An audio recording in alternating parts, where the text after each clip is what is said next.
आम आदमी पार्टी के नेताओं की परेशानियां लगातार बढ़ती जा रही हैं। जांच एजेंसियां जिस सक्रियता से जांच कर रही हैं, उससे जांच की आंच अरविंद केजरीवाल तक पहुंचने की संभावना से इनकार नहीं किया जा सकता।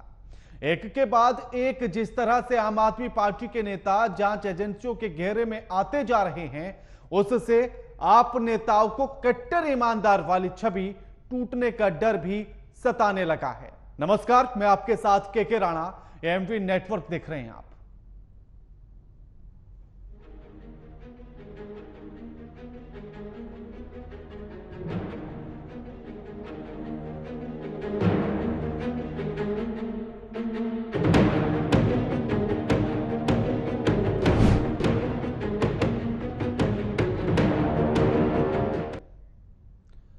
ईडी ने सुबह संजय सिंह के घर पर छापा मारा। लंबी पूछताछ के बाद ईडी ने शराब घोटाले में संजय सिंह को गिरफ्तार कर लिया है। ईडी ने आम आदमी पार्टी के नेताओं को गिरफ्तार क्यों किया है, संजय सिंह पर आखिर आरोप क्या है, इसके लिए तो आप रिपोर्ट देखिए, लेकिन उसके बाद इसी मुद्दे पर हम चर्चा करेंगे।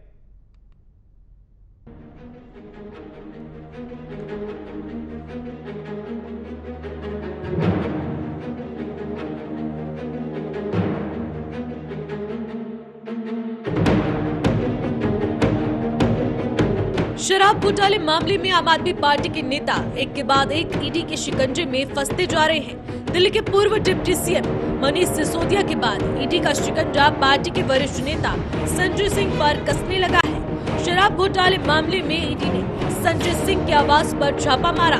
ईडी ने अपनी चार्जशीट में आरोप लगाया था कि शराब घोटाले के आरोपी व्यवसायी दिनेश अरोड़ा ने केजरीवाल से उनके घर पर मुलाकात की थी। इस बैठक में संजय सिंह भी मौजूद थे। ईडी ने चार्जशीट में आप नेता संजय सिंह पर आरोप लगाया था कि संजय सिंह के कहने पर दिनेश अरोड़ा ने कई रेस्टोरेंट मालिकों से मुलाकात की थी। इस दौरान दिनेश अरोड़ा ने चुनाव में पार्टी फंड के लिए रेस्टोरेंट मालिकों से बात की। दिनेश अरोड़ा ने सिसोदिया को 32 लाख रुपए का चेक भी सौंपा।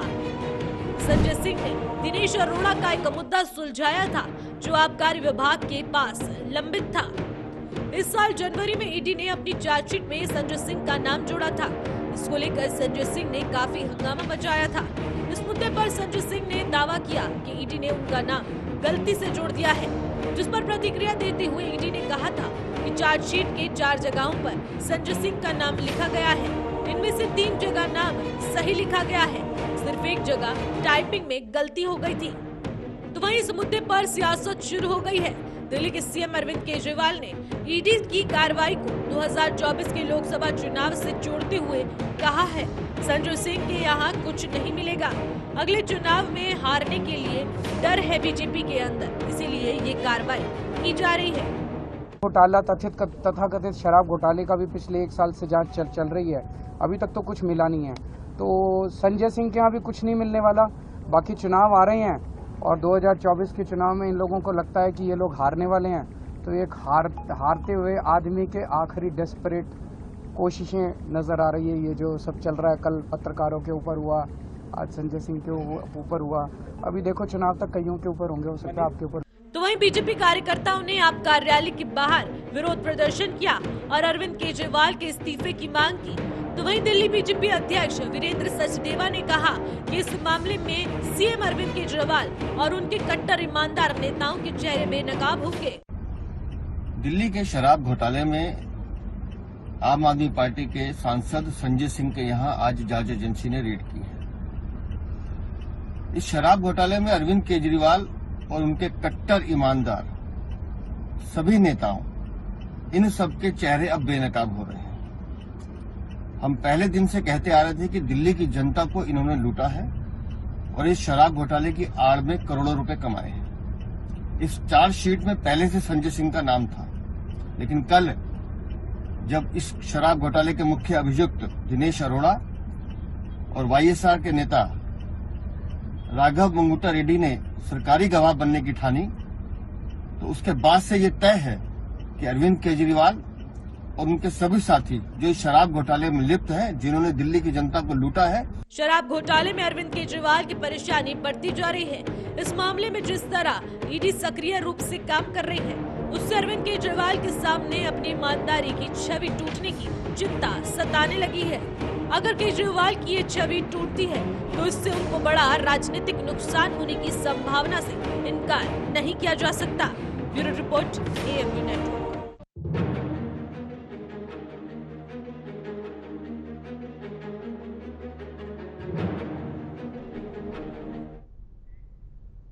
अब हमारे साथ जो मेहमान जुड़े हैं उनका परिचय आपसे करा देते हैं। हमारे साथ अमित शर्मा, नेता है आम आदमी पार्टी से, रमाकांत मिश्रा, प्रवक्ता हैं बीजेपी से, और प्रमोद कुमार, वरिष्ठ अधिवक्ता हमारे साथ जुड़ गए हैं। आप तीनों का स्वागत है AMV नेटवर्क पर। अमित शर्मा जी, वो जो आप कट्टर ईमानदारी वाला जो ठप्पा लेकर घूम रहे थे, वो तो धूमिल होता चला जा रहा है। राणा जी, ना तो कोई ठप्पा लगा है और ना कुछ ठप्पे लगने लायक साबित होगा। आम आदमी पार्टी सीना तान के खड़ा है, एक एक वॉलंटियर, एक एक कार्यकर्ता, कि आम आदमी पार्टी भ्रष्टाचार खत्म करने आई है, भ्रष्टाचार करने नहीं आई है। मनीष सिसोदिया जी जेल में जरूर है, आरोप लगा है, आरोप साबित नहीं हुआ है। सत्येंद्र जैन जी जेल में जरूर है, आरोप लगा है, आरोप साबित नहीं हुआ है। अब संजय सिंह जी के बारी आई, संजय सिंह जी के ऊपर भी ये लोग आलचल लगा दिया कि शराब घोटाले में संजय सिंह जी का भी नाम है। संजय सिंह के घर के बाहर उन्होंने एक अपना पोस्टर बैनर लगाया था और कहा था कि फक्कड़ के आवास में आपका स्वागत है, लेकिन उनका कहने का तात्पर्य यही था कि आइए कुछ मिलेगा नहीं। तो अब यूं ही समझे कि कुछ नहीं मिला, इसीलिए संजय सिंह को ले गए। राणा जी, हाँ, इन्होंने मनीष सिसोदिया जी का रिश्तेदार से लेके, बैंक से लेके, लॉकर से लेके, ऊपर नीचे सारे कुछ खंगाल दिए। इनको कुछ मिला, एक ढेला भी नहीं मिला। जब कुछ मिला नहीं तो फिर गिरफ्तारी किस बेस पर हुई? ये केंद्र सरकार की एक हंटर है, केंद्र सरकार की एक टारगेट है। जो राष्ट्रीय नेता है, जो अपना ईमानदार छवि के, जिसकी अच्छी ग्राफ बनी हुई है, उस ग्राफ को खत्म करने की, उस लोकप्रियता को खत्म करने की। लेकिन भारतीय जनता पार्टी ये भूल रही है कि 2013 से लेकर के 2023 तक का सफर अरविंद केजरीवाल जी का संघर्षों से गुजरा है। कभी LG के हक में हो, कभी ED के हक में हो, कभी प्रशासन के हक में हो, कभी अपना जनरल सेक्रेटरी के हक में हो। तो हर महकमे से केंद्र सरकार ने बिल्कुल अब ये पूरा आश्वस्त हो गई थी कि अरविंद केजरीवाल जी का ग्राफ कैसे गिराया जाए। मैं इनको बताना चाहता हूं कि कांग्रेस को आम आदमी पार्टी हराने में केवल एक बार काम किया है, लेकिन दिल्ली के अंदर 3-3 बार मुद्दे पर गिराने का काम भी किया है। सुनिए मेरी बात, अभी चलेंगे नहीं। दिल्ली की लोकप्रियता बढ़ी। भारतीय जनता पार्टी MCD चुनाव से पहले अपना सारा टिकड़ा फोड़ दी कि शराब घोटाला हुआ, ये हुआ, वो हुआ। आज 3 साल ED के जांच करते करते लग गए, लेकिन क्या आरोप साबित हुआ और क्या ED को मिला? ED को हासिल क्या हुआ? तो ये केंद्र सरकार की एक रची रचाई साजिश है। आप ये कह रहे हैं कि शराब घोटाला नहीं हुआ? आरोप साबित कहाँ हुआ? आरोप साबित कहाँ हुआ? ठीक है, मैं आप ही का जवाब ले रहा हूं। ठीक है, आप ही का जवाब ले रहा हूं, इसीलिए तो मैंने सवाल पूछा, आपका जवाब ले रहा हूं। RK मिश्रा जी, उनका कहना है कि ये सिर्फ और सिर्फ चुनावी हंटर है, चुनाव जीतना है और अपने विरोध में खड़े हुए किसी को देख नहीं सकते बीजेपी वाले, इसीलिए ED और CBI लगा देते हैं। और यही काम मनीष सिसोदिया पर और अब यही संजय सिंह पर किया गया। देखिए यहाँ पर एक चीज मैं अमित जी को कहना चाहता हूँ, ये जो देश है इसमें वाइब्रेंट डेमोक्रेसी है, जीवंत लोकतंत्र जो कहते हैं ना, वो जीवंत लोकतंत्र है। और इसीलिए ये चीज कोई नहीं कह सकता जो कि न्यायालय किसी के पक्ष में कोई निर्णय देता है या केंद्र सरकार किसी को टारगेट करके कोई काम करती है या कोई एजेंसियां किसी को उस केंद्र सरकार द्वारा उसका दुरुपयोग होता है। बहुत अच्छी बात कही है अमित जी ने, जो कि यहाँ पर 3 साल से चल रहा है ये केस, कोई आरोप साबित नहीं हुआ।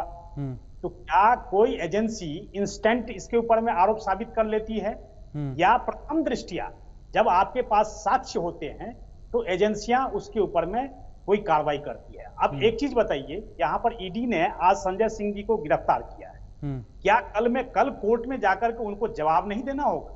चाहे ED हो या CBI हो, कोई भी जांच एजेंसी, अगर संजय सिंह को गिरफ्तार की है तो उसके तकनीकी आधार होंगे, उसके पास साक्ष्य होंगे, उसके बाद ही, क्योंकि कोर्ट में उनको जवाब देना पड़ेगा। और रही बात यहाँ पर उन्होंने कहा जो कि अमित जी ने, मुझे लगता है जो कि ये जो चुनावी बातें करते हैं कभी कभी, और कभी राजनीतिक जैसे अरविंद केजरीवाल जी एक प्रमाण पत्र देने की कोशिश हमेशा से ही किया उन्होंने अपने नेता को, जो कि ये कट्टर ईमानदार सर्टिफिकेट जो देने की कोशिश कर रहे थे। आज हम लोगों ने देखा जो किस तरह से आज सिसोदिया हो या सतेंद्र जैन हो या आप देखेंगे संजय सिंह, इनको कोई भी कोर्ट जमानत देने को तैयार नहीं है। और जो कोर्ट, मैंने तो ये कहा, लेकिन मिश्रा जी उनका तो ये कहना है ना कि लेकिन आरोप तो सिद्ध हो ही नहीं पा रहे हैं ना, कि जितने आरोप लगे वो आरोप सिद्ध ही नहीं हो पा रहे हैं। देखिए राणा साहब, ये प्रोसेस है और निश्चित तौर पर ये प्रोसेस जो है सो ऐसे इंस्टेंट किसी का डिसीजन नहीं हो जाता। अगर आप ये कहेंगे जो कि जैसे देखिए हर एक चीज न्याय की प्रक्रिया है, पहले आप जाते हैं जो एक डिस्ट्रिक्ट कोर्ट जाते हैं, फिर उसके बाद अपर कोर्ट जाते हैं, हाई कोर्ट जाते हैं, फिर सुप्रीम कोर्ट होता है। ये सारे स्टेज बने हुए हैं, ये फेज बने हुए हैं, और ऐसे इनको केवल यही कह करके जो अभी तक कुछ साबित नहीं हुआ ये नहीं कह सकते। आप देखिए ना, ईडी ने आज गिरफ्तार किया है, मुझे लगता है कि ईडी को कल जब वो कोर्ट में पेश करेगी संजय सिंह को, तो वहां उनको जवाब देना होगा ईडी को। तो इसीलिए ये समझना, ये कहना ठीक है, ये मैं मान नहीं सकता।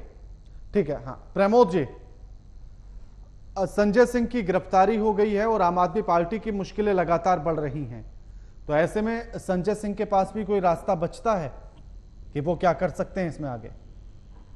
देखिए, अभी जो इन्वेस्टिगेशन चल रहा है और इसी का फलस्वरूप था कि आज जो है वो ईडी ने संजय सिंह के घर पे छापा हुआ है, और प्रोबेबली है कि ईडी ने निश्चित रूप से कोई साक्ष्य हासिल किया होगा जिसमें डायरेक्ट कनेक्शन संजय सिंह का शराब घोटाले में हुआ, तभी जो है गिरफ्तारी हुआ हो। क्योंकि ईडी जैसे संस्था कोई भी जो है जो कोर्ट में प्रस्तुत करेगा बिना साक्ष्य के आधार पर अरेस्ट नहीं किया होगा, क्योंकि संजय सिंह जो है साधारण नेता नहीं, वो राज्यसभा के एमपी हैं, माननीय हैं, इसलिए उन पर किसी तरह का अभियोग साधारण रूप से बिना साक्ष्य का ईडी नहीं लगाया होगा। निश्चित रूप से मैं समझता हूं कि इतने दिनों से जो इन्वेस्टिगेशन चल रहा था और जो ईडी को बहुत ही पुख्ता साक्ष्य मिला होगा, तभी जो है गिरफ्तारी किया होगा। क्योंकि ये मसला जो है शराब घोटाले का, ये माननीय उच्च न्यायालय और माननीय सर्वोच्च न्यायालय में यहाँ अभी अधीन पड़ा हुआ है, और सर्वोच्च न्यायालय ने अभी 2-3 दिन पहले ही ये जाहिर किया था कि आप ये बताइए कि इतना बड़ा घोटाला हुआ है, आप छोटे छोटे जो प्यादों को पकड़ रहे हैं, जिसमें मनीष सिसोदिया थे या अरोड़ा या और भी जो है नायर है, इसको है, तो इसमें तो डायरेक्ट करीब 100 करोड़ रुपया आम आदमी पार्टी के खाते में गया हुआ है और 22 चेक से गया हुआ है। ये कोई ये नहीं है, और ये जो गया है जिसने उसने दिनेश अरोड़ा ने संकेत किया है कोर्ट के सामने, वो सरकारी गवाह बना है, और जो रेडी हैं जो उनके बिचौलिया थे, उन्होंने पूरी पुख्ता एविडेंस दिया है कि हम किस तरह से मिले हैं, संजय सिंह किस तरह से जो है माध्यम बन करके हमारी प्रॉब्लम को सॉल्व करवाए थे, और उस प्रॉब्लम को सॉल्व कराने के एवज में हमने आम आदमी पार्टी को इलेक्शन के नाम पे जो है हमने चंदा दिया है और उसने ये दिया है। तो निश्चित रूप से जो पॉलिसी जो बनाया गया था शराब का इस तरह का, और वो भी बनाया गया था जिसमें यहाँ पर कोरोना का वेग चल रहा था, बहुत ही पीक पे था, यहाँ का दिल्ली के जो जनता है त्राहिमाम कर रहे थे। उस समय दिल्ली के जनता ने इनको इसलिए सत्ताधीश बनाया था, इनको दिल्ली का राजा बनाया था, ये क्या करके शायद उनकी जनता के पीड़ा को कम कर। लेकिन आप देखिए कि ऐसे स्थिति में जो कोरोना जैसे ध्रुवित की बीमारी पूरे दिल्ली में फैला हुआ था, और यहाँ पे वो शराब घोटाले में संयुक्त थे और लोगों को शराब पिलाने का काम कर रहे थे, तो मैं समझता हूँ कि सर्वोच्च न्यायालय या जो है दिल्ली उच्च न्यायालय इसको काफी गंभीरता से लिया है, और यही वजह है कि आप देखेंगे कि डिप्टी चीफ मिनिस्टर जैसे सिसोदिया जैसे लोगों को इतने महीनों से अभी जेल में है पड़े हुए। अदरवाइज जो है माननीय न्यायालय जो है निश्चित रूप से अभी तक इनको बेल मिला हुआ रहता है, तो बेल यदि नहीं मिला है तो निश्चित रूप से माननीय न्यायालय जो है इस चीज को गंभीर ले रहा है। और अभी तो माननीय सर्वोच्च न्यायालय ने ये टिप्पणी किया है कि आप ये बताइए आम आदमी पार्टी को आपने क्यों नहीं पार्टी बनाया है? क्योंकि डायरेक्ट एविडेंस है कि आम आदमी पार्टी भी इसमें एग्रीव्ड पार्टी है, उसने जो है डायरेक्ट उसके खाते में पैसे गया है। इस तरह से ये कहते हुए बच नहीं सकते हैं कि संजय सिंह उसमें आरोपी नहीं है, उनकी संलिप्तता नहीं है। ठीक है न्यायालय का ये भी कहना था। बिल्कुल प्रमोद जी, बिल्कुल लौटता हूं मैं प्रमोद जी। हाँ, मैं इन्हीं बातों का जवाब ले लूं प्रमोद जी इन्हीं बातों का जवाब ले लूं। अमित, जिस तरह की बातों को अभी प्रमोद जी ने बताया, और दूसरी बात यह कि दिनेश अरोड़ा ने ये सारी बातों का खुलासा किया है। दिनेश अरोड़ा ने ये बात कही है कि मुझे मिलवाने के लिए संजय सिंह आए थे, उन्होंने पार्टी को फंड दिया, और किस किस तरह से मनीष सिसोदिया और फिर अरविंद केजरीवाल से मुलाकात हुई। तो वो सारी बातें तो आप ही का आदमी कह रहा है ना। देखिए, आपका आदमी और मेरा आदमी कौन है ये तय करना हमारा काम नहीं है। और रह गई बात, पहले मैं मिश्रा जी का जवाब दे दूं कि सर्टिफिकेट की बात कर रहे हैं, ना तो सर्टिफिकेट भारतीय जनता पार्टी देगी, ना सर्टिफिकेट आम आदमी पार्टी देगी। सबसे पहली बात कि दिल्ली की जनता और देश की जनता दो राज्यों में सरकार बना करके दिखा दी है कि अरविंद केजरीवाल उसका श्रवण बेटा है और अरविंद केजरीवाल का लोकप्रियता बड़ा है। ये जितनी भी जलील हरकतें करने की जो काम करा है भारतीय जनता पार्टी की सरकार ने, तो उससे आम आदमी पार्टी की लोकप्रियता खत्म नहीं हुई है बल्कि बढ़ी है। और रह गई बात प्रमोद जी का, प्रमोद जी कह रहे हैं, प्रमोद जी कर रहे हैं और ये 19वीं सदी की कहानी पढ़ रहे हैं। प्रमोद जी को ये पता नहीं चल पा रहा है कि आज के डेट में सारी जनता पढ़ी लिखी है और सारी जनता को सब कुछ समझ में आता है कि अगर मैं जाकर के आज मैं आम आदमी पार्टी का प्रवक्ता हूँ और कल मिश्रा जी हमारे बीजेपी के प्रवक्ता है, कब ये चेंज होगा इसका कोई पता नहीं होता कि कौन पार्टी कौन चेंज कर जाए, कौन। अमित जी, मेरा ये सवाल ही नहीं है, मेरा सवाल तो बड़ा सीधा सा था। नहीं, हाँ, तो मेरे सवाल पर आइए ना आप। एक आदमी अगर आके कह देता है कि मैं शराब चेक से पैसा गया था, क्या उस चेक पे ईडी ने साबित किया कि वो शराब घोटाले का ही है? दिनेश अरोड़ा कौन है? दिनेश अरोड़ा कौन है? देखिए, दिनेश जब पार्टी खड़ी होती है, बहुत सारे ये किसी के चेहरे के ऊपर लिख के नहीं आता है कि ये हमारे फेवर में है या हमें बदनाम करने आया या चाहे हमें कुछ भी करने आया। रह गई बात किसी की भी, तो फिर यूं कहे कि दिनेश अरोड़ा के ट्रैप में आप लोग फंस गए, यूं कहे? फर्स्ट दिनेश अरोड़ा के नहीं है, फर्स्ट तो भारतीय जनता पार्टी ने जो ईडी का हंटर चला रही है, आपको फिर पता ही नहीं चल रहा। ईडी की स्थिति आज के डेट में भारतीय जनता पार्टी ने ऐसा कर दिया जैसे पुलिस चौकी लोकल का हो। चलिए, मैं मान लेता हूं कि मैं मान लेता हूं अमित जी, मैं ये मान लेता हूं कि बीजेपी ने या केंद्र सरकार ने ये हंटर चलाया ईडी का, आपके यहां छापे हुए, आपके लोगों को गिरफ्तार करके जेल में डाल दिया गया। कोर्ट में भी तो सुनवाई हो रही है ना। फिर लगातार आप अर्जी लगाते रहे, मनीष सिसोदिया को लेकर आपने अर्जी लगाई जमानत की, नहीं मिल पाई। फिर कोर्ट, ये सुप्रीम कोर्ट क्यों नहीं उस पर एक्शन ले रही है, या वो क्यों नहीं आपको जमानत दे देती, क्यों नहीं क्लीन चिट दे देती? ये बार बार कोर्ट से ईडी भी दरख्वास्त कर रही है कि जिनकी जमानत नहीं होती मेरे कस्टडी में भी होने चाहिए। कोर्ट उनको मौका दे रहा है शायद। हाँ, तो कोर्ट, मैं भी तो यही पूछना चाहता हूं ना कि अगर ईडी के पास कोई सबूत नहीं, अगर ईडी के पास कोई तथ्य नहीं, तो फिर ईडी की बात क्यों कोर्ट सुन रहा है? एक एक नए चेहरे को निकाला जा रहा है, इसलिए निकाला जा रहा है कि इस डेट को बढ़ाया जाए कि ताकि 2024 की चुनाव में ये लोग अपना हस्तक्षेप रखे। लेकिन ये बात मेरे सवाल का जवाब ही नहीं है अमित। बिल्कुल है जी, नहीं है। मेरा सवाल तो बड़ा सीधा है ना कि अगर ईडी के पास या सीबीआई के पास कोई तथ्य नहीं है, उनके पास कोई सबूत नहीं है, तो फिर कोर्ट क्यों नहीं फैसला सुना देती? कोर्ट क्यों नहीं कह देती कि आप कोई सबूत पेश नहीं कर पाए इसलिए हम जमानत दे रहे हैं? देखिए, कोर्ट इसलिए नहीं कर पा रही, ईडी बार बार उनके पास जाकर के दरख्वास्त लगा देती है। तो ईडी क्या हाथ जोड़ के जज के सामने पड़ गई थी कि भैया इनको मत छोड़िए, कोई सबूत ही रखा होगा ना? अरोड़ा जी को रखा हुआ है, अरोड़ा जी की बातों पे चल रही है सब। मतलब यानी कि कोर्ट भी अरोड़ा जी की बातों को मान रहा है? तो कि ये जो proof आदमी क्या कह रहा है वो तो सच भी कह रहा है। तो ये भी तो दिखा दे कि प्रूफ क्या है हमारे पास कि हम इन्होंने शराब का घोटाला किया, उस चेक के ऊपर शराब घोटाला। मैं भी तो यही कह रहा हूं ना, मान लीजिए आपने मुझ पर आरोप लगा दिया या आरकेजी पर आरोप लगा दिया कि इन्होंने ये काम गलत किया है। उसके बाद मामला कोर्ट में चला गया और हम इस बात को साबित कर दे कि हम गलत नहीं है, हम तो सही हैं, तो फिर तो कोर्ट हमारे पक्ष में बात करे ना। आप कितने भी आरोप लगाते रहिए, अगर आप सबूत नहीं देंगे हमारे खिलाफ तो कोर्ट कैसे मान जाएगी? कोर्ट ने आज तक सजा भी तो नहीं सुनाई। फिर वही बात, मैं तो जमानत की बात कर रहा हूं ना अभी, मैं तो जमानत की बात कर रहा हूं अभी। अगर ईडी के पास प्रूफ आ गया कि मनोज सिसोदिया जी 100% बच गए और इन्होंने शराब घोटाला किया हुआ है तो कोर्ट को सजा सुना देना चाहिए। ईडी तो कह रही है ना हम जांच कर रहे हैं, ईडी तो कह रही है हम जांच कर रहे हैं। कब तक ये जांच होगी? 2 साल हो गए, कितने टाइम लगते हैं? एक आदमी को गुमराह करके बैठे पड़े। ये तो फिर आप लोगों को सोचना होगा, ये बात तो आप लोगों को सोचनी होगी जो सत्ता में है, जो सरकार में है, कितना लंबा प्रोसेस क्यों रखा इन चीजों का। ठीक है, आर के मिश्रा जी उनका कहना है कि ईडी उलझा कर रखी है, दिनेश अरोड़ा को आगे कर देती है और इसीलिए कोर्ट फिर जमानत नहीं दे पाती है। देखिए राणा जी, यहाँ पर अमित जी बहुत कंफ्यूज हो। अब ये कह रहा है जो कि इंस्टेंट इसके ऊपर में सजा क्यों नहीं। हाँ। पहली बात 2-4 चीज इनको कहना चाहूंगा। हाँ। जो कोविड का समय था और जैसे प्रमोद जी ने बिल्कुल इस बात का जिक्र किया, जो कि जब कोविड का समय था तो 144 करोड़ रुपए जो लाइसेंस रेन्युअल फी थी उसको जब ये एक्साइज मिनिस्टर थे ये हमारे सिसोदिया साहब, दिल्ली में एक चीज और भी है, इसमें 7 से ज्यादा कोई मंत्रालय कोई मंत्री कोई हो नहीं सकता, इसीलिए एक्साइज से लेकर के ऐसे 15 से 16 मंत्रालय सिसोदिया साहब के पास थे। इसमें एक्साइज मिनिस्ट्री भी था इनके पास।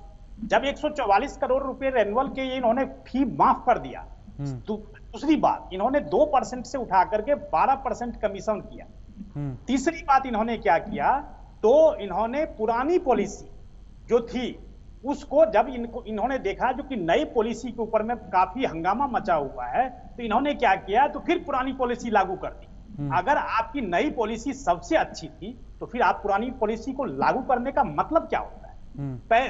दूसरी बात, ये जितने भी आरोपी हैं ये देखेंगे जो कि जब कोर्ट ने ये कहा जो कि ये सिसोदिया साहब आर्किटेक्चर हैं, ये शब्द केवल कोर्ट का था, जो ये इसके मास्टरमाइंड है और यही आर्किटेक्चर है इस पूरे घोटाले के, तब जाकर के देखिए ईडी हो या सीबीआई कोई भी एजेंसी, आपको एक चीज तो समझना पड़ेगा जो कि ऐसे कोई हाथ किसी के ऊपर में नहीं डालती। आज हमारे ऊपर कोई सीबीआई ईडी की इंक्वायरी थोड़ी हो सकती है, क्योंकि हम पाक साफ हैं, हमें पता है जो कि हमने कुछ नहीं किया, तो हमें डरने की कोई जरूरत नहीं। आज संजय सिंह जी अगर मान लीजिए पाक साफ होते हैं, उनको ये पता होता है जो कि नहीं हमारे खिलाफ कोई साक्ष्य नहीं मिलेगा, या केजरीवाल साहब के खिलाफ कोई साक्ष्य नहीं मिलेगा, सिसोदिया साहब के खिलाफ कोई साक्ष्य नहीं मिलेगा, तो डरने की जरूरत ही नहीं है। तीसरी बात यह है जो कि जब कोर्ट में जाकर के जब संजय सिंह जी की पेशी हो तो वहां पर ईडी को जवाब देना पड़ेगा, ईडी के अधिकारियों को जवाब देना पड़ेगा, वो भी तकनीकी आधार पर। हाँ। क्योंकि जब वो आपको कोर्ट पूछेगी जो कि क्या ये एविडेंस पर्याप्त थे जब आप संजय सिंह को गिरफ्तार किया या सिसोदिया साहब को गिरफ्तार किया। खास करके बात यह भी है कि जमानत अभी भी नहीं मिली है, ये बहुत बड़ी बात है और इस चीज को कोई आम आदमी पार्टी के नेता स्वीकार करने को तैयार नहीं है, क्योंकि जब इसमें हाई कोर्ट भी इन्वॉल्व है, सुप्रीम कोर्ट भी इन्वॉल्व है, उसके बावजूद भी आप देखेंगे जो इनको जमानत नहीं मिल रही है, लेकिन ये मानने को तैयार नहीं है जो कि हाँ सचमुच में इसमें घोटाले हुए। अब एक चीज बताइए नारायण, मैं 10 सेकंड लूंगा, ज्यादा समय नहीं। बिल्कुल बिल्कुल। दिनेश अरोड़ा साहब जब इन्होंने ये सरकारी गवाह बनने के लिए तैयार हो गए, संजय सिंह जी शुरू से लेकर के अंत तक, चाहे वो केजरीवाल के साथ मीटिंग की बात हो या चंदा उगाही की बात हो, कोई 32 लाख रुपए का चेक मिला है, क्या इस चीज को कोई नकार सकता है? चंदा उगाही की बात हो या सिसोदिया जी से मिलाने की बात हो, संजय सिंह जी ने सबके साथ मिलान करवाया, तो क्या संजय जी ऐसे पाक साफ हो जाएंगे और सिसोदिया साहब जाकर के अंदर हो जाएंगे? ये तो नहीं हो सकता। तो इसीलिए तकनीकी आधार पर ये बिल्कुल देखा जा रहा है जो कि संजय सिंह भी, और यही चीज यहां तक ही आंच नहीं है। हाँ। ये अब कहेंगे आंच और आगे तक आएगी मैं नाम नहीं लेना चाहता अभी। ठीक है, मैं उस मुद्दे पर आऊंगा अभी, मैं उस मुद्दे पर आऊंगा, लेकिन उससे पहले मैं प्रमोद जी से कुछ टेक्निकल चीजें समझना चाहता हूं। प्रमोद जी, मैं समझना ये चाहता हूं कि जिस तरह की बातें अभी आर के मिश्रा जी बता रहे थे, एक तो ये, और दूसरा मैं इसमें ये पॉइंट भी समझना चाहता हूं कि अब क्या कुछ आगे की कार्रवाई या बचाव के लिए अपने आखिर संजय सिंह क्या कर सकते हैं, या उनके पास कानूनी तौर पर कौन सा रास्ता बचता है? देखिए, अब तो ये संजय सिंह के पास जो फिलहाल देखी है कि ये बेल का अर्जी लगा और वहां पर कहीं कि हम ये अभी है, चूंकि अभी मेरिट पे बेल में नहीं होता है। मेरिट पे जो बेसिकली होगा तो उसमें संजय जी का बहुत ज्यादा नहीं होगा। वो केवल ये कर सकते हैं कि ये हम राज्यसभा का मेंबर हैं में, और शायद जो है हम टेम्पर और टेम्पर हम नहीं कर सकते हैं। इन्वेस्टिगेशन हो गया है, हमारे यहाँ रेड हो चुका है, जो हमारे यहाँ से रिकवरी होना है वो हो गया है, और अब फिलहाल उसमें किसी तरह का फेरबदल नहीं हो सकता है, और क्योंकि हम देश को छोड़ करके जा नहीं सकते हैं, तो इस आधार पर मुझे बेल दे दिया है। तो इसके अलावा कुछ नहीं हो सकता है। बाकी जब चार्जशीट फाइल हो जाएगा और इन्वेस्टिगेशन कंप्लीट हो जाएगा तो उसके बाद जो है वो किया जाएगा।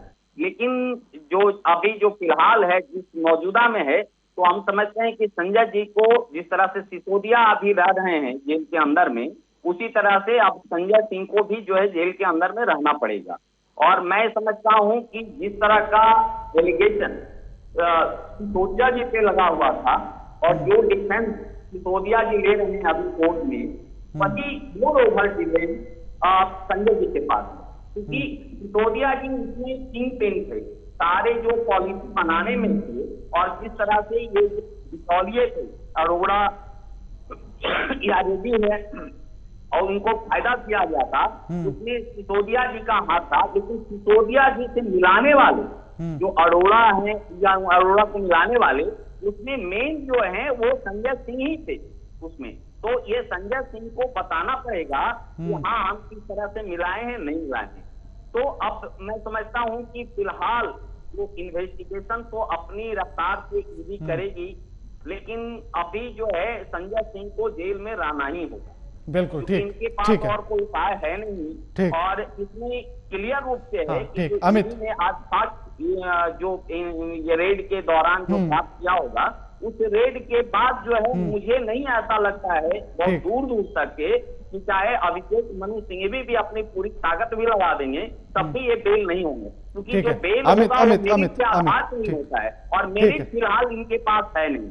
ठीक है, ठीक है अमित, आप लगातार ये कह रहे हैं कि ये बीजेपी का हंटर है, ईडी को वो इस्तेमाल कर रहे हैं और इसीलिए सारा काम हो रहा है।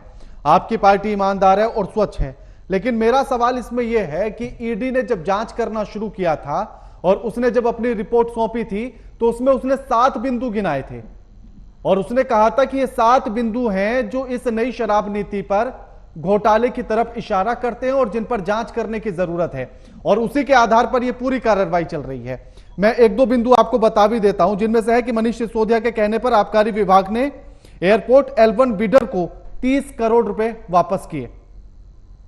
केंद्र की अनुमति के बिना आबकारी विभाग ने 8 नवंबर 2022 को आदेश जारी किया। विदेशी शराब में कैलकुलेशन का फॉर्मूला बदल दिया। बियर पर लगने वाला 50 रुपए का मोट फीस भी वापस ले ली गई। ये ऐसे 7 बिंदु हैं, इनसे कैसे इनकार करेंगे आप? देखिए, इन्वेस्टिगेशन है और ईडी की है। मैं तो फिर भी कह रहा हूं कि ईडी अपनी जांच करे और निष्पक्षता जांच करे इसका, और आरोप सिद्ध करना ना तो भारतीय जनता पार्टी का काम है ना कांग्रेस का काम है, वो ईडी का काम है। आरोप साबित करे। आरोप सिद्ध अगर तो कोई आरोप कर ही साबित नहीं होती रहा ना, पर अमित जी आरोप सिद्ध नहीं कर रहा है। मैं तो ये पूछना चाह रहा हूं सिद्ध कि तो नहीं हो रहा है। जो 7 बिंदु गिनाए, हाँ सुन लीजिए ना, जो 7 बिंदु गिनाए, क्या ये 7 बिंदु को आप मानते हैं कि ऐसा हुआ है या नहीं हुआ है, या इसका स्पष्टीकरण आप दे सकते हैं? मैं ये जानना चाहता हूं। नहीं भाई, इसके बारे में कुछ कैसे बता सकता हूं जब इसके बारे में मुझे पता ही नहीं। कोरोना के नाम लेकर 144 करोड़ रुपए माफ कर दिया गया लाइसेंसों की फीस के नाम पर। बिना किसी चर्चा के वार्ड में शराब की हर वार्ड में 2-2 शराब की दुकान खोलने का फरमान जारी कर दिया गया। सरकार अपनी नीतियां चेंज करती है, हर नीति के एंगल से देखती है कि इस नीति के अनुसार हम अगर कोई काम करें तो दिल्ली की जनता और देश की जनता के लिए क्या बेनिफिट हो सकती है। अच्छा, शराब ज्यादा बेचने से कौन सा बेनिफिट जनता का था? मैं ये पूछना चाहता हूं। नीतियां बनाने में भी अमित जी, मैं यही पूछना चाहता हूं ना कि शराब बेचने से या शराब अधिक बेचने से या दिल्ली के लोगों को शराब की लत लगा देने से कौन सा बेनिफिट खोज रही थी सरकार? तो कौन से राज्य में शराब से अपना बचाव किया हुआ है? क्या लगता है आपको गुजरात में शराब नहीं बिकती जितनी दिल्ली में? शराब बिकना और शराब बांटना दोनों में फर्क होता है। आप जो कर रहे थे वो शराब बांटने जैसा था। उस समय की स्थिति भी देखिए जब दुकान पर एक शराब के बदले में दूसरी बोतल फ्री मिल रही थी। इसे शराब बांटना कहते हैं। इससे कौन सा जनता का भला हो रहा था?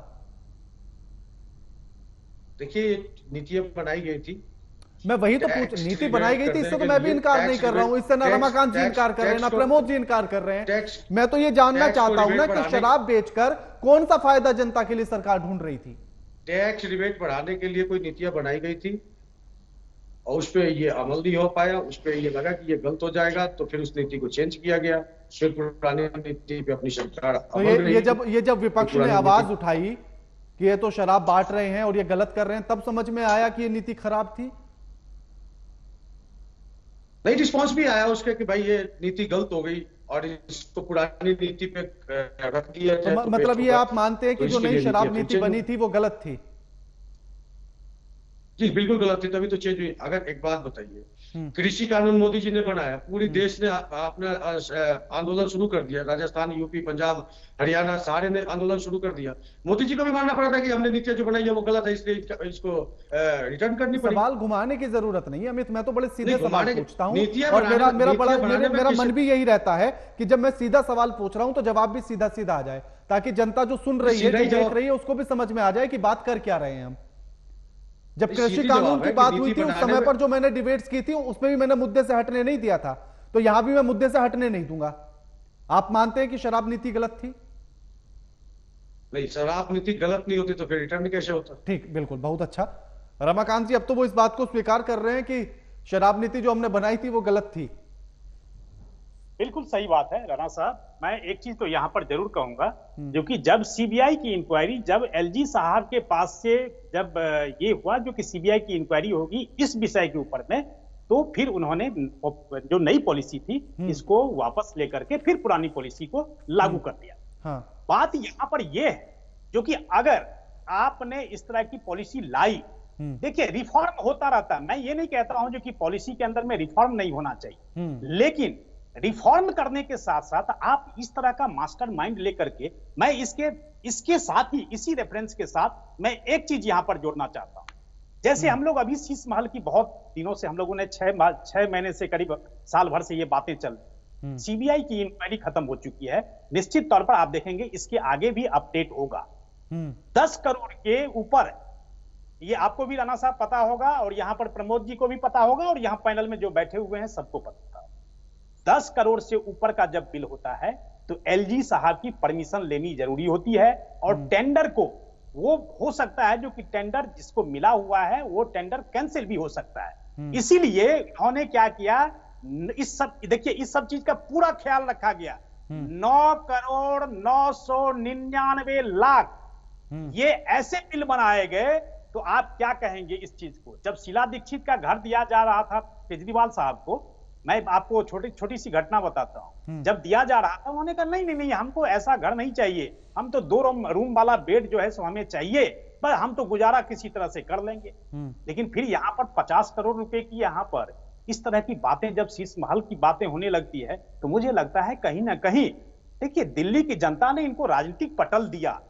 मना नहीं करते हैं जो कि कौन हारता है कौन जीता, राजनीति में होती रहती है ऐसी बातें, तो कोई जीतता है, कोई हारता है, कोई कुछ होता है, लेकिन राजनीतिक पटल देने के बाद दिल्ली की जनता के साथ ऐसा धोखा मुझे नहीं लगता, चाहे कोई भी हो। मैं तो कह रहा हूं राजनीति से ऊपर उठ करके बात होनी चाहिए, क्यों ना राजनीति से ऊपर उठ करके बात हो। आज जनता के टैक्स के पैसे को इस तरह से आप दुरुपयोग करेंगे क्या? इस तरह से आप खेल खेलेंगे? आप बताइए, नई आबकारी नीति के अंदर में किस तरह से 144 करोड़, जिस कोरोना के समय में यहां पर हम लोगों ने देखा था जो कि जो मौत बिल्कुल मुंह बाय खड़ी थी वहां पे, और उस समय में आपने लाइसेंस रेन्युअल के लिए आपने 144 करोड़ रुपए माफ कर दिए, 2% से बढ़ा करके 12% आपने कमीशन कर दिया। ये क्या गजब का खेल हो रहा था।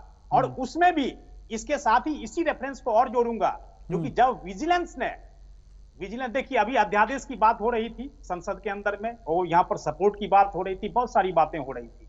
तो इन्होंने सबसे पहले क्या इन्होंने जानते हैं, इन्होंने केवल विजिलेंस डिपार्टमेंट को ही टारगेट करके रात के 3 बजे, वो कैमरे में कैद है, वो भी घटना कैद है, वो घटना, वो फाइल को निकालने की पूरी कोशिश की गई थी, जिस समय में, जबकि सुप्रीम कोर्ट का जो डिसीजन था उसकी कॉपी भी नहीं आई हुई थी। उससे पहले इन्होंने प्रेस कॉन्फ्रेंस करके सब डिपार्टमेंट को इन्होंने बता दिया जो कि भाई रमाकांत जी, मैं ये समझना चाहता हूं, रमाकांत जी मैं ये समझना चाहता हूं इसी बीच में कि आखिर नई शराब नीति बनाई गई, उस पर आपत्ति जताई गई, और उसको फिर आपत्ति जताने के बाद सरकार ने वापस ले लिया, तो उसमें वो जो घोटाले की बात है, वो घोटाले का बंटाधार कैसे किया गया, वो बंटाधार मैं समझना चाहता हूँ। राणा साहब, 2-3 चीजें हैं, मैं आपको स्पष्ट कहना चाहूंगा। 2-3 चीजें हैं। पहला तो इन्होंने 2% से बढ़ा करके, देखिए ये तो बहुत बड़ी चीज है, अगर मुझे लगता है जो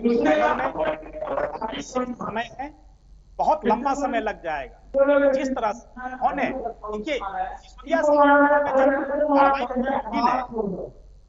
आवाज टेक्निकल टीम कुछ देखिएगा जरा, टेक्निकल प्रॉब्लम है और कुछ पीछे से आवाज भी आ रही है। ठीक है, मैं प्रमोद जी से इसी पर सवाल ले लेता हूं। प्रमोद जी, मैं ये जानना चाहता हूं कि जिस तरह से अभी अमित जी भी इस बात को कह रहे थे कि जमानत के लिए बार बार ईडी अड़ंगा अड़ा देती है और लगातार वो दिनेश अरोड़ा को सामने रख देती है, लेकिन मेरा सवाल इसी में यह है कि कोई ऐसा ठोस सबूत तो अभी तक ईडी भी सामने नहीं रख पाई है जिसको लेकर ये कहा जाए कि यहाँ आरोप सिद्ध हुए, लेकिन उसके बाद भी जमानत नहीं मिलती है मनीष सिसोदिया को या फिर सत्येंद्र जैन को, बीमारी की वजह से अब मिली उन्हें भले से।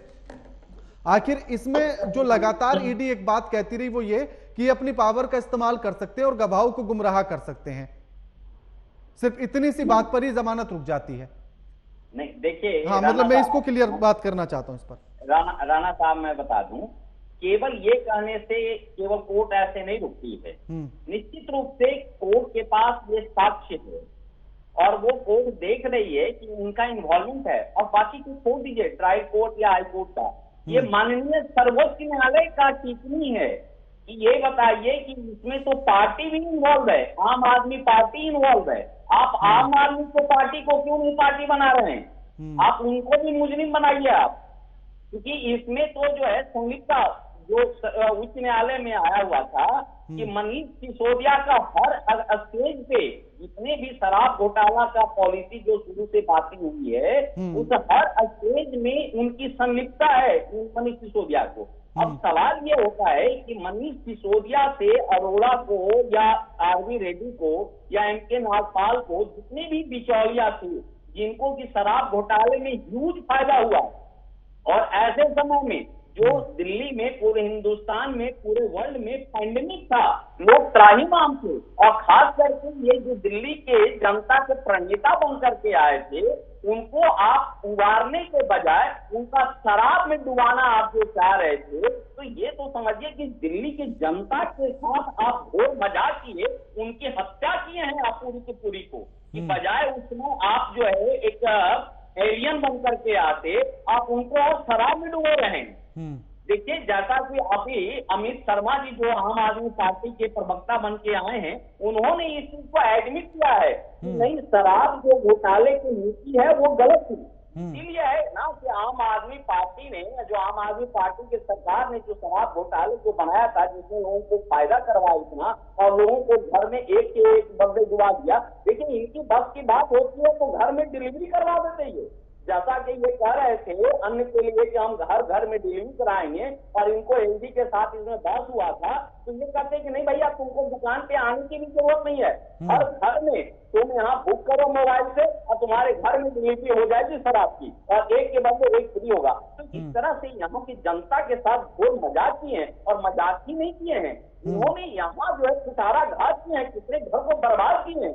आप देखिए, एक गरीब आदमी कमाता है 2 रोटी खाने के लिए, वो आदमी मेहनत का पैसा वो शराब में लुटा रहा है। मैंने अपनी आंखों से देखा पैंडेमिक के समय में कि लोग दारू पी करके, शराब पी करके गलियों में ऐसे भटक रहे हैं। रिक्शा चलाने वाला एक गरीब आदमी दिन भर रिक्शा चलाता था, शाम को जो है 2-2 बोतल दारू पी करके और पूरे रात भर जो है ऐसे कहता है। तो इस तरह की जनता को गुमराह करके, जनता को बेवकूफ बना करके जो सरकार बनी है, इस सरकार को निश्चित रूप से दंडित होनी चाहिए। और यही वजह है कि ऐसा नहीं है कि देखिए केवल जो है सारे लोग जगे हुए हैं, सारे लोग देख रहे हैं।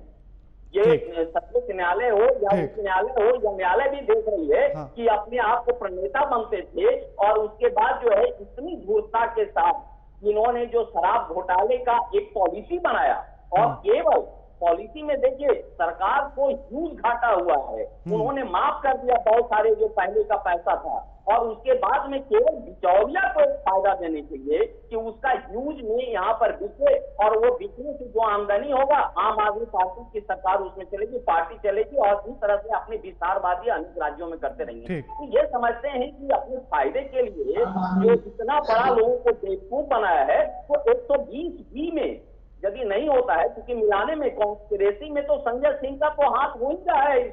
यदि मान लेते हैं डायरेक्ट, मैं अभी ये नहीं कह रहा हूं कि इन्वेस्टिगेशन पूरी हुई है, लेकिन ये तो प्रमाणिक है, प्रमा फेसाई ये साक्ष्य है कि संजय सिंह 120B में गड़बड़ कर रहे हैं, जो क्रिमिनल कॉन्स्पिरेसी कहते हैं। कॉन्स्पिरेसी का होता है कि जितने भी बिचौलिया, चाहे अरोड़ा हो, आरबी रेड्डी हो या नागपाल हो, ये सबको मिलाने का काम जो है संजय सिंह ने ही करवाया था और संजय सिंह के डायरेक्शन से ही ये सारे फंड, करोड़ों का फंड जो है आम आदमी पार्टी में जो है दिया गया था।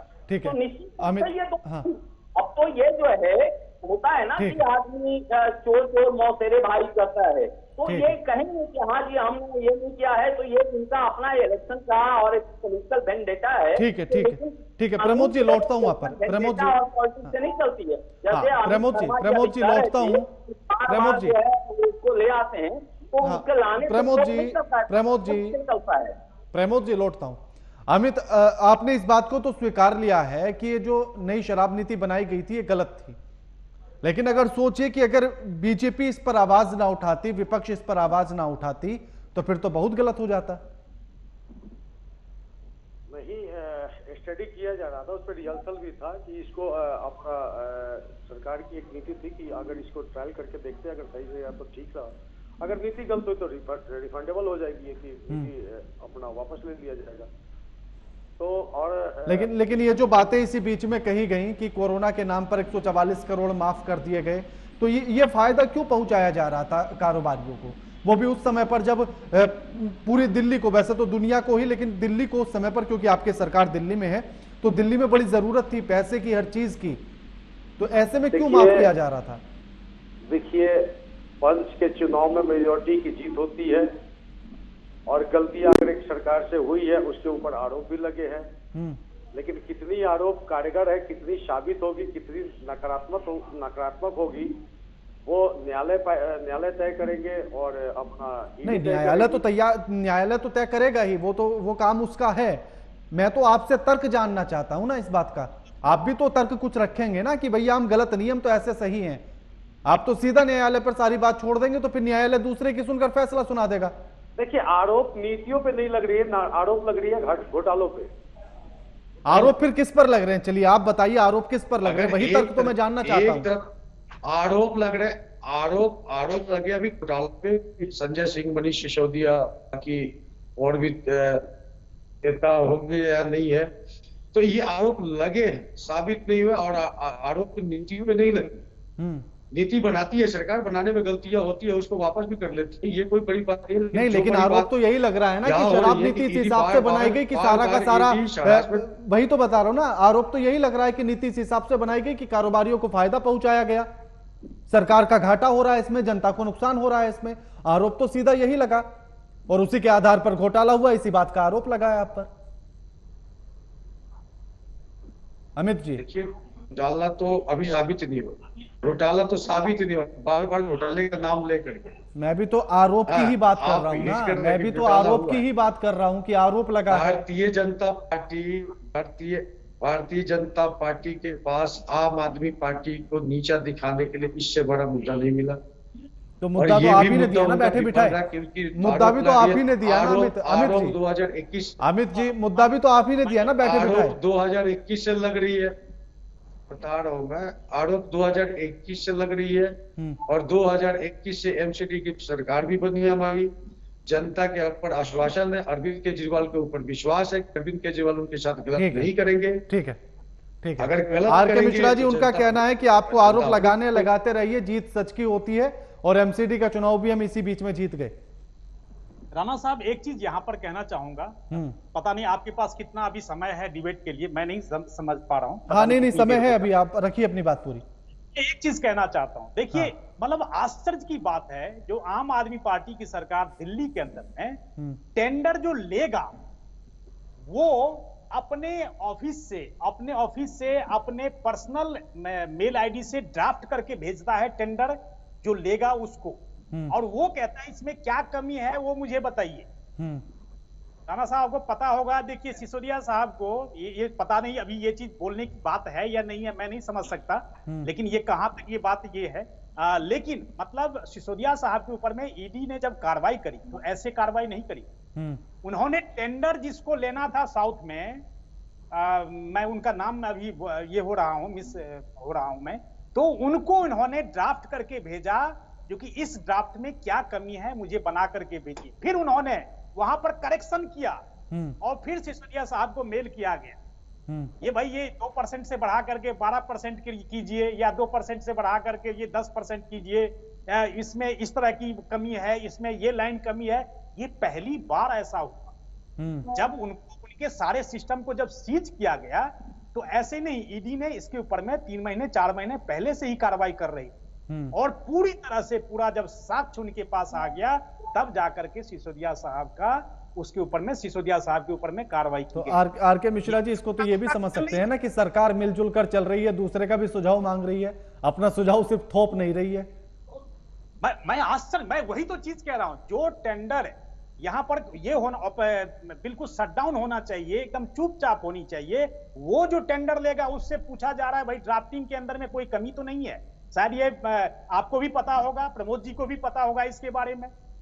और निश्चित तौर पर मुझे लगता है जो कि इसके अंदर में जिस तरह से एक आर्किटेक्ट बनाया गया, एक पूरी तरह से स्ट्रक्चर बनाया गया, स्ट्रक्चर खड़ा किया गया, वो निश्चित तौर पर मुझे लगता है बड़े दुर्भाग्य की बात है इस दिल्ली प्रदेश के अंदर में, जो कि दिल्ली की जनता को जिस तरह से इन लोगों ने ठगा, और जो कहने के लिए आते थे जो कि हम भ्रष्टाचार के विरोधी हैं, हम लोकपाल लाएंगे, हम ये लाएंगे, हम वो लाएंगे, आज उसी के ऊपर में ये बैठ करके कुंडली मार करके बैठ करके, और जिस तरह से इन्होंने भ्रष्टाचार, देखिए अभी परत दर परत तो खुलेगी राणा साहब, अभी तो बहुत दूर तक जानी है इस चीज को। अभी तो शीश महल भी खुलेगा, अभी तो बस के अंदर में जब हजारों बस के अंदर में जो टेंडर हुए थे, उस टेंडर को फिर वापस कैसे लिया गया, उसके अंदर में जो खर्च हुए उसका ब्यौरा कौन देगा, ये सारी चीजें अभी देखिएगा सामने आएगी अभी, और निश्चित तौर पर देखेंगे जो कि आम आदमी की पार्टी की सरकार का जो असली चेहरा वो सामने आएगा,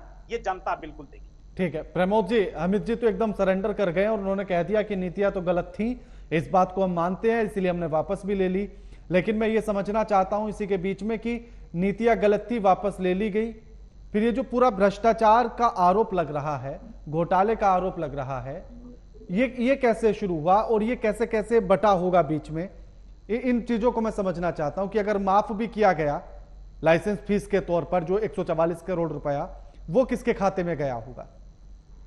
देखिए, इन्होंने कोशिश तो पूरी की थी, आम आदमी पार्टी के जितने भी नेता थे, चाहे सिसोदिया साहब थे, केजरीवाल जी थे, संजय सिंह थे, इन्होंने पूरी प्लानिंग के तहत किया कि ये देखो सबसे सेफेस्ट साइड है कि शराब से सबसे ज्यादा आमदनी होती है और इसको जो है छिपाया भी बहुत आसानी से जाएगा। तो इन्होंने पूरी अपनी कोशिश किया, लेकिन कहते हैं ना कि चोर की दाढ़ी में चिंता होता है, तो कहीं ना कहीं चोर अपना कुछ न कुछ साक्ष्य छोड़ देता है। और इनके ये कभी ये सोचे नहीं थे कि हम इतने मोबाइल चेंज करेंगे, दूसरा लेंगे और उसको डिस्ट्रॉय करेंगे और एविडेंस में आ जाएगा। अब इनकी सारी जो जड़ी, आप इतनी ध्यान रखिए कि जब ये जब यहाँ पे इलेक्शन में आ रहे थे तो यहाँ के जनता को कहते थे कि तुम जितने भी भ्रष्ट आदमी है उसका फोटो ले लो कैमरा से और उसके बाद दे दो, हम उस पर कार्रवाई करेंगे और उसकी कार्रवाई होगी। वही कैमरा, वही मोबाइल इनकी गली की हड्डी बन गई। वही मोबाइल जो है ये दे दिया कि सिसोदिया किस तरह से मोबाइल से और किस तरह से जो अभी बताए क्या कहते हैं शर्मा ये मिश्रा जी ने कि जिस तरह से टेंडर बन रहा था। आप बताइए, सरकार आप पॉलिसी बना रहे हैं, आपकी जनता का एक जिम्मेदारी है, आपने जनता से शपथ लिया है कि हम कोई भी देश जिसकी बात को हम डिस्क्लोज नहीं करेंगे। शपथ में होता है कि हम कोई भी देश जिसकी बात को हम डिस्क्लोज नहीं करेंगे, और आप जो है प्लानिंग कर करके एक राज्य को मतलब अहित करने के लिए आप एक टेंडर वाले को, उसी को आप सलाह दे रहे हैं, बताओ आपका फायदे की चीज है कि नहीं है, इसमें कोई जोड़ें या कुछ घटाएं या कैसे करें तुमको फायदा हो और हमें उसमें कमीशन दो। इस तरह की बातें आप उसको दे कर करके उसको ले रहे हैं। तो उसको क्लियर रूप से है ना कि यहाँ पे जनता के साथ कुठाराघात किए हैं, विश्वासघात किए हैं, लोगों को भ्रम में रखे हैं, लोगों को इतना बेवकूफ बनाए हैं शुरू से। आज ये भले डिफेंस ले रहे हैं हम, तो उसके बाद एमपी भी नहीं जीत गए, ये है। तो प्रमोद जी, इसमें आगे क्या क्या कार्रवाई हो सकती है, इसमें आगे और क्या कुछ अभी प्रोसेस रहेगा इस पूरी कार्रवाई का? प्रमोद जी, इसमें आगे अभी और क्या कुछ प्रोसेस होगा इस पूरी कार्रवाई का, और क्या आंच अभी और आगे तक जाएगी? निश्चित रूप से अभी तो इन्वेस्टिगेशन देखिए चल रहा है। अभी आप देखें कि पहले अरोड़ा आए, ये जो है जैसे जो राणा था, सॉरी क्या उसका नायर ने उसने डिस्क्लोज किया था, इंग्लिश का आदमी नायर ने जो कि सारा खेल खेला था और पैसा दिया था, नायर ने ही कहा था कि हमने केजरीवाल को किया। अब अरोड़ा जो कह रहे हैं कि केजरीवाल के घर में डील हुआ है सारा चीज, तो भले देखें ये होशियारी तो बहुत कोई मंत्री नहीं लिए हैं और किसी ने साइन नहीं किए हैं, लेकिन अब जब 120 जी में क्रिमिनल कॉन्स्पिरेसी में आ जाएंगे कि केजरीवाल के घर में सारा प्लानिंग किया गया था और इस तरह से जो है ठगी का काम किया गया था, इस तरह से चूना लगाने का काम जो किया गया है, तो हम समझते हैं कि केजरीवाल पे भी इन्वेस्टिगेशन होगी और केजरीवाल पे भी इसी तरह का रेड होगा। और हमारे जो अभी प्रेमा फेसाई में ऐसा लगता है कि ईडी जो है केजरीवाल पे भी अब कार्रवाई करेगी, और वो भी अरे जिस तरह से संजय सिंह 120 में है, क्योंकि उनका भी इन्वॉल्वमेंट है, तो पूरी टीम इनकी जाएगी। और ये केवल देखिए मतलब ये कोई साधारण चीज नहीं है, और हमारे हिसाब से कोई एक ही चीज में इन्होंने नहीं घोटाला किया। यदि इनकी हिस्ट्री देखेंगे तो इनकी कई मंत्री इस तरह के घोटाले में इस तरह से क्रिमिनल जो संलिप्तता में इनमें पाया गया है, और इसमें हर किसी की जानकारी केजरीवाल जी का है। ये अलग चीज है कि पॉलिटिकल वेंडेटा है, लेकिन ये सबसे बेईमान पार्टी इन्होंने साबित किया है। ठीक है। लास्ट कमेंट अमित जी आपसे, कि अब आंच लग रहा है कि और ऊपर तक जाएगी अभी? देखिए, आंच लगाना भारतीय जनता पार्टी का काम है, क्योंकि आपको भी पूरा पता है कि ईडी के चीफ वही रख दिए गए, दोबारा नियुक्त कर दिए गए थे, क्योंकि जो आएगा नया इनके कहने से नहीं चलेगा, लेकिन 2024 तक तो इनका कार्यकाल बढ़ा दी जाए। तो ये भारतीय जनता पार्टी अपना खेल बंद नहीं करेगी, लेकिन देश की जनता और दिल्ली की जनता सब देख रही है, और हमें कोई नुकसान नहीं होता चुनावी प्रक्रिया में। इस चीज से, इन हरकत से हमारे को फायदा ही होता है। ठीक है। शुक्रिया आप तीनों मेहमानों का हमारे साथ इस चर्चा में जुड़ने के लिए और ये चर्चा करने के लिए। लेकिन सवाल ऐसे में यही है कि संजय सिंह की गिरफ्तारी हो चुकी है, अब आगे की कार्रवाई भी जारी, और साथ ही उन्हें कोर्ट में भी पेश किया जाएगा। लेकिन आम आदमी पार्टी का भी यही कहना है कि ईडी को बीजेपी और केंद्र सरकार हंटर की तरह इस्तेमाल कर रहे हैं और इसीलिए उनके खिलाफ इस तरह की चीजें चल रही हैं। लेकिन इसमें तमाम कानूनी दांवपेच हैं, और उनमें दांवपेच ये भी है कि अगर बीजेपी हंटर की तरह ईडी का इस्तेमाल कर रही है तो फिर कोर्ट यानी कि हाई कोर्ट और सुप्रीम कोर्ट क्यों नहीं जमानत दे देती, और जमानत नहीं मिल रही है तो उसके पीछे के कारण क्या कुछ है। लगातार खबरों के लिए देखते रहिए एएमपी नेटवर्क। नमस्कार।